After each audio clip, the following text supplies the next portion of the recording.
Hey, Chris from Van Way here in Phoenix, and I'm sitting in the Roosevelt Historic District in downtown Phoenix. I love these old houses. I'm right around 7th Avenue and Roosevelt, and just taking a little break. I just left the trustee sale and kind of getting a scoop on there. But I wanted to take a small break and just talk a little bit about the importance of your due diligence when you're purchasing a home. And the reason is because I've had two examples of how important it is to do your research when you're looking for a property. The best resource for you is the Buyer's Advisory issued by the Arizona Department of Real Estate. If you're buying a home, your real estate agent's giving you this document, might even be requiring a signature acknowledging you've received it, but that doesn't necessarily mean that you've actually opened it and used it. But I want to give you a couple of examples of how it saved my clients from potentially a bad decision.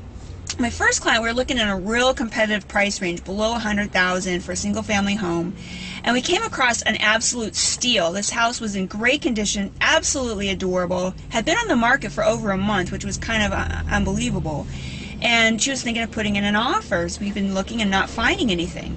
But I noticed that there was not a lot of activity in that particular subdivision compared to some others. The house was priced below market, and again, it had been on the market for a long time.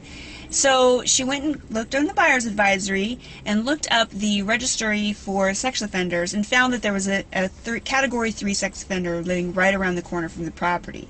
And in her case, this was a deal breaker because she has young children. So it was really, really good that she did that research to find out what was going on in that neighborhood.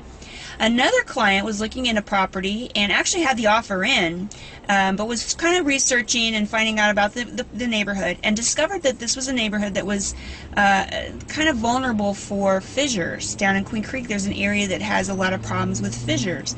And using the Buyer's Advisory, he was able to find some resources that could answer his questions about the risk for fissures on this property, and decided that the risk was too high and ended up canceling the contract.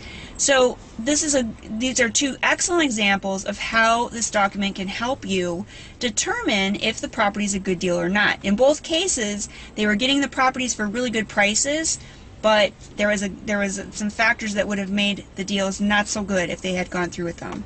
So check the link below for the link to the Arizona Buyer's Advisory. If you're looking to buy a property, use this document. It's just a huge resource.